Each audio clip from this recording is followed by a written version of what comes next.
Laurent Berger, vous demandez à ce que vos 66 propositions soient examinées à part ou vous acceptez qu'elles soient noyées dans l'océan des 1,5 million de contributions au grand débat ?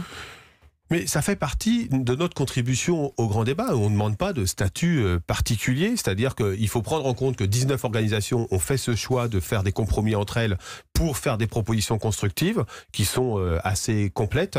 On souhaite maintenant qu'elles soient mises sur la table, mais il peut y en avoir d'autres. Il n'y a aucune exclusive demandée de notre part, mais il faut écouter ce qu'on a voulu dire. Ce qu'on présente, nous, c'est une vision d'un projet, d'une société qui allie son urgence écologique, son nécessité écologique, avec le besoin de réduction des inégalités. Vous proposez par exemple un retour de la taxe carbone. Plusieurs ministres y étaient d'ailleurs favorables, mais Emmanuel Macron a dit non. Du coup, le débat est clos ?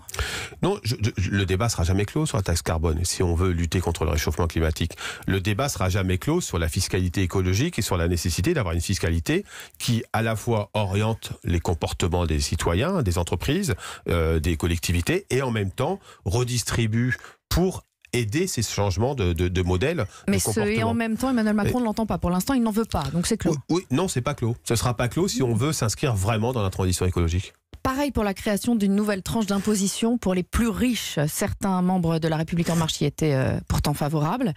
Mais Bruno Le Maire, ici même, a dit non. Ça veut dire que ce débat aussi est clos ?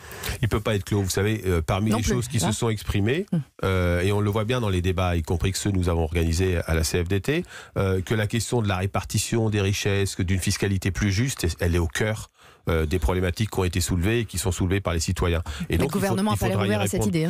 Oui, mais il faudra y répondre parce qu'on a bien vu que ça a créé un point de crispation très très fort. Cette histoire de l'ISF versus des efforts demandés aux plus fragiles, eh bien, il faut qu'on puisse y répondre différemment. Et pour ça, il faut avoir un effort fiscal plus important des plus hauts revenus, notamment des revenus du capital. Donc, c'est des questions qui sont encore sur la table.